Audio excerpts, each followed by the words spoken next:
Panitia pengajian turunkan Habib Bahar dari panggung saat ceramah, hingga disuruh pulang, ternyata ini penyebabnya. Baru-baru ini ada suatu hal yang tak mengenakan yang dialami oleh Habib Bahar bin Smith, di mana pengajiannya dihentikan paksa. Pelakunya bukanlah warga, bukan pula aparat, akan tetapi para panitia pengajian itu sendiri.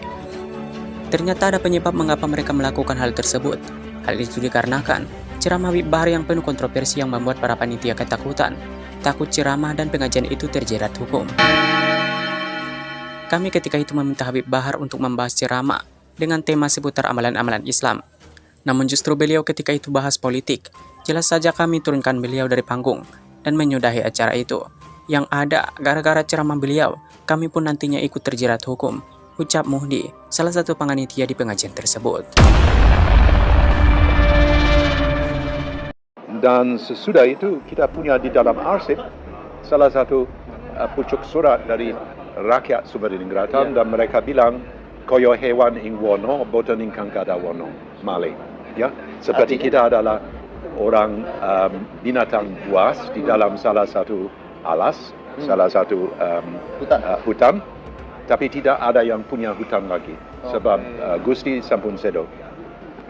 Berarti fix menurut seluruh babat, seluruh sejarah, yang KRT Sumodiningrat atau yang disebut dengan Singo Barong ya. Singo Barong, ya. Jadi dimakamkan di Pleret Bantul ya. Di Pleret Bantul. Fix ya berarti ya. Saya pun ziarah ke sana. Oh sudah ziarah ya. Agung Kurniawan sudah ziarah ke sana. Dia di sana. Tidak di Semarang, tidak di lain tempat. Ya. Jadi tidak ada di luar tempat. Tidak ada di luar tempat. Jadi seluruh babat, seluruh babat arah semua catatan Inggris, ada sepucuk surat yang mengkuras hati orang yang membaca. Berarti yang di Ponegoro fix itu dari Jawi ya, Prof ya. Jadi maksudnya dia tulis dalam bahasa Pegon sama dengan seorang sejarawan. Kalau kita hanya punya salah satu tulisan dari John Deans umpamanya, tidak mungkin kita bisa akan percaya.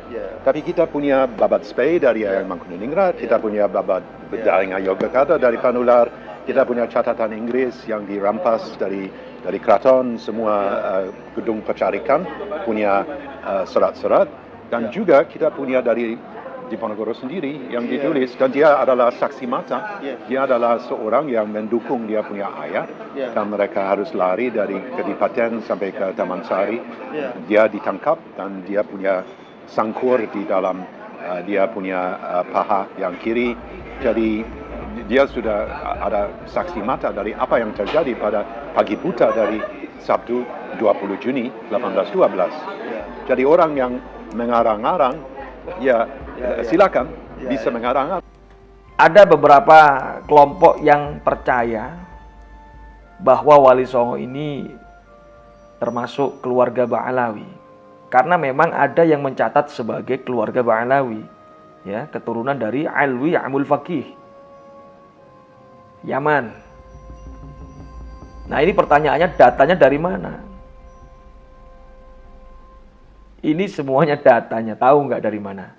Dari Belanda, ya, dari company, dari kolonial, penjajah. Itu ada, silakan cek sejarahnya itu, yang memberikan sumber sejarah siapa? Ada nama Snouk Hurgonje, nah, ya. Ada Vandenberg. Wali Songo nggak ada satupun yang keturunan Yaman. Tidak ada satupun yang keturunan Alwi Amul Faqih. Wali Songo bukan termasuk golongan habaib.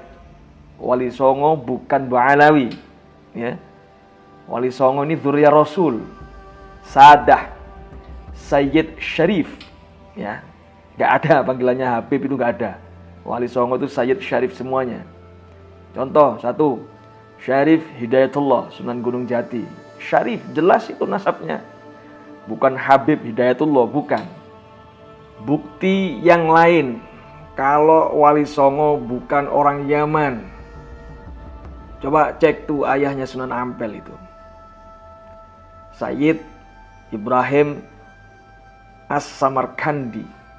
Orang Jawa susah nyebut, jadi Asmoro Kondi. Akhirnya saya nanya sama istri saya, apa benar kamu ingin menceraikan saya gitu? Iya benar gitu. Alasannya apa? Saya ingin bebas gitu, kalau kata dia. Gak ada yang ngatur-ngatur. Saya mau sholawatan, kayak mau apa, kayak gak ada yang ngatur. Lalu saya bilang ke dia, apa nggak dipikir-pikir dulu? Nah, nanti anaknya gimana? Apa kamu nanti nggak menyesal? Dia bilang enggak gitu. Karena dia sudah nggak bisa diomongin sama saya kayak gitu yang baik-baik, ya saya terpaksa mengiyakan gitu loh. Karena nggak ada jalan damai sih. Berarti yang menggugat minta cerai duluan pihak istri ya? Pihak istri.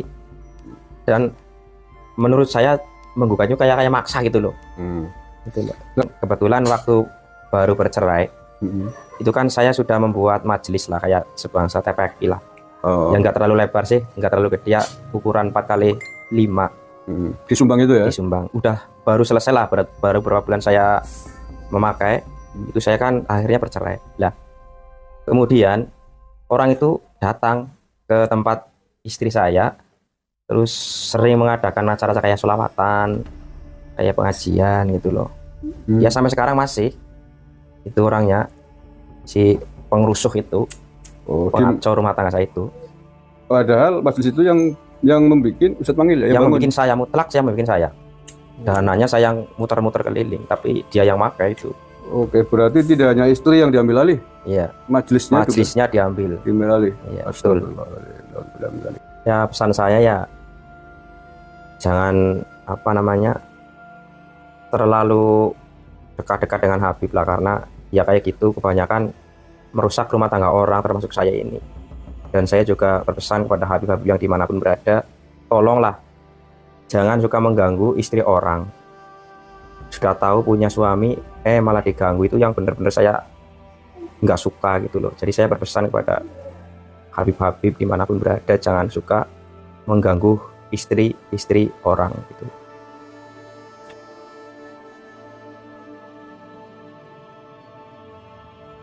Ya, ini sudah kita bisa baca di sini ada beberapa laporan Inggris mengenai aksi yang terjadi saat Sumadiningrat tewas.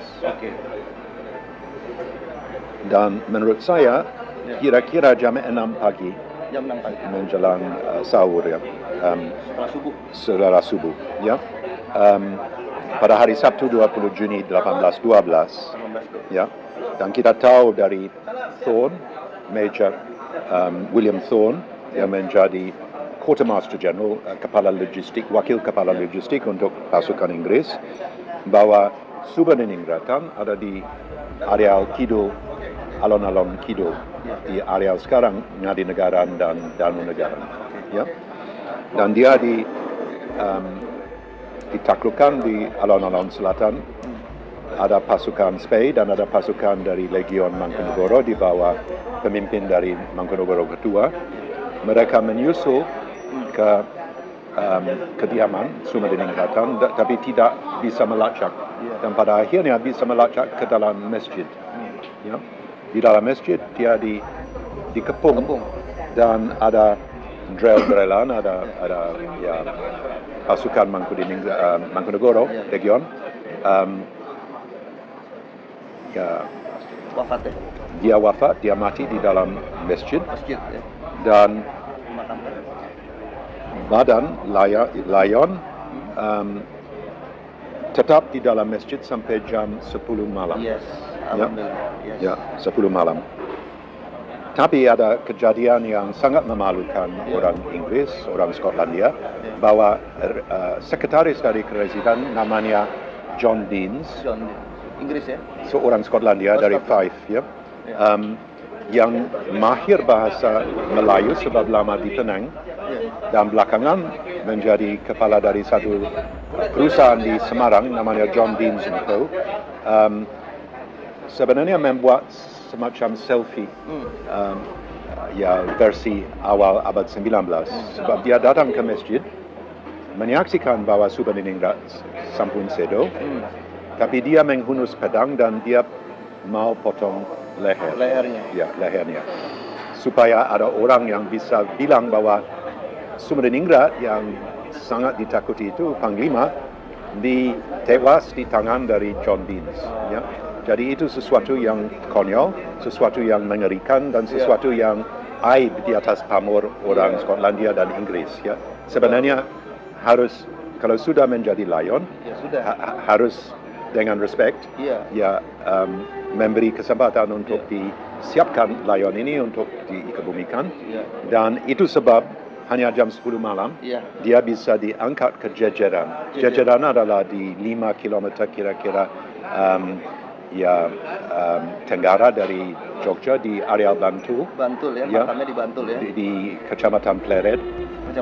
Dan di Kecamatan Pleret ada salah satu pemakaman yang di dalam ada pemakaman untuk keluarga Sumadiningrat.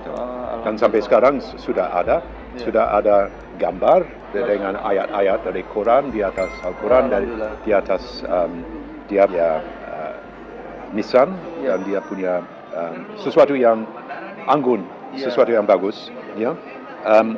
Saya belum tahu kalau Eyang Mangkuneningrat datang kepada Sumadiningrat dan mengkawal sampai ke Jejeran. Dan sesudah itu kita punya di dalam arsip salah satu pucuk surat dari rakyat Sumadiningrat, dan mereka bilang koyo hewan ing wono, boten ingkang kada wono, male.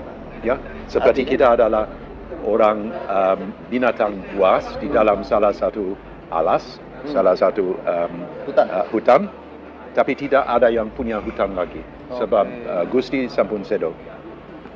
Berarti fix menurut seluruh babat, seluruh sejarah, Eyang KRT Sumadiningrat atau yang disebut dengan Singobarong ya. Singobarong, ya. Jadi dimakamkan di Pleret Bantul ya. Di Pleret Bantul. Fix ya berarti ya. Saya sampun ziarah ke sana. Oh sudah ziarah ya. Agung Kurniawan ziarah ke sana. Dia di sana. Tidak di Semarang, tidak di lain tempat. Jadi tidak ada di luar tempat. Tidak ada di luar tempat. Jadi seluruh babat mengarah, semua catatan Inggris, ada sepucuk surat yang mengkuras hati orang yang membaca. Ada makam dengan ayat-ayat dari Al-Quran, dan jelas salah satu makam untuk orang penting, tidak akan untuk rakyat biasa. Ya. Jadi tidak ada ragu-ragu sama sekali. Semua arsip, semua tulisan sudah mengarahkan ke satu kenyataan bahwa Sumadiningrat tewas, meninggal, dan dimakamkan di areal makam dari keluarga di Jejeran, di Kecamatan Pleret, di 5 km tenggara dari Jogja pada jam 10 malam. Jadi alhamdulillah Profesor, sebelumnya saya terima kasih atas dedikasi Profesor sudah selama 30 tahun ya Prof ya, sudah meneliti tentang Jägerspähie, karena ini menyangkut keluarga besar saya Prof, dari Eyang HB2, dari Eyang Mangkuneningrat, Eyang KRT Sumadiningrat, serta dari babat Diponegoro ya. Iya, dan ini DNA bangsa. DNA dari keluarga yang luhur dan anggun, tapi juga DNA untuk orang Indonesia. Dan kalau kita tidak tahu menau DNA kita akan menjadi bangsa Twedahan. Berarti Eyang Diponegoro fix itu dari Jawi ya, Prof ya. Jadi maksudnya dia tulis dalam bahasa Pegon. Ya, jadi ada dari beberapa kiblat. Ya, kita mau tahu di mana kita dengan GPS ya. Ada beberapa satelit. Kalau satu satelit tidak mungkin kita tahu persis. Kalau ada 3 atau 4 satelit, kita bisa tahu di dalam lingkungan 1 meter, 2 meter. Di mana kita di muka bumi ini. Ya. Sama dengan seorang sejarawan, kalau kita hanya punya salah satu tulisan dari John Deans umpamanya, tidak mungkin kita bisa akan percaya. Tapi kita punya babat Spey dari Eyang Mangkuneningrat, kita punya babat Bedaringa Yogyakarta dari Panular, kita punya catatan Inggris yang dirampas dari keraton, semua gedung pecarikan punya surat-surat, dan juga kita punya dari Diponegoro sendiri yang ditulis, dan dia adalah saksi mata. Dia adalah seorang yang mendukung dia punya ayah, dan mereka harus lari dari Kedipaten sampai ke Taman Sari. Dia ditangkap dan dia punya sangkur di dalam dia punya paha yang kiri. Jadi dia sudah ada saksi mata dari apa yang terjadi pada pagi buta dari Sabtu 20 Juni 1812. Jadi orang yang mengarang-arang, silakan. bisa mengarang-arang. Saya bisa mengarang-arang sebab saya adalah keturunan dari salah satu panglima besar Inggris, Laksamana Ramsey. Tapi dia sebenarnya jauh